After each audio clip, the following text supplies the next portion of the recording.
প্রয়াত রাজ্য পুলিশের প্রাক্তন আইজি পঙ্কজ দত্ত বারাণসীর হাসপাতালে মৃত্যু হয়েছে তার। বারাণসী থিওজফিক্যাল সোসাইটি অফ ইন্ডিয়ার অনুষ্ঠানে বক্তব্য রাখতে গিয়ে অসুস্থ হয়ে পড়েছিলেন তিনি। 23শে অক্টোবর বারাণসীতে বক্তৃতা দিতে গিয়েছিলেন। সেই অনুষ্ঠানে সেরিব্রাল অ্যাটাক হয় পঙ্কজ দত্তর। বক্তৃতার সময় তার নাক মুখ দিয়ে রক্তক্ষরণ হয়। 1 মাসেরও বেশি সময় বারাণসীর হাসপাতালে ভর্তি ছিলেন। এদিকে পঙ্কজ দত্তর মৃত্যুর জন্য মমতা বন্দ্যোপাধ্যায় এবং তার প্রশাসনকে কাঠগড়ায় তুলেছে বিজেপি। দলের বিধায়ক অগ্নিমিত্রা পাল বলেছেন, রাজ্য সরকারের বিরুদ্ধে শিরদাঁড়া সোজা রেখে চোখে চোখ রেখে দুর্নীতির প্রতিবাদ করেছিলেন, লড়াই করেছিলেন বলে পরিকল্পিতভাবে পুলিশকে দিয়ে মানসিক নির্যাতন করা হয়েছে, মিথ্যে মামলায় ফাঁসানো হয়েছে।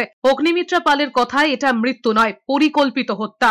এটা সামান্য মৃত্যু নয়, এটা একটা খুব পরিকল্পিত খুনও বলতে পারেন।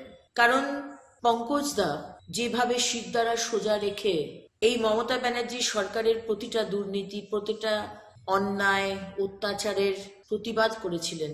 আপনার এই লড়াই বৃথা যাবে না।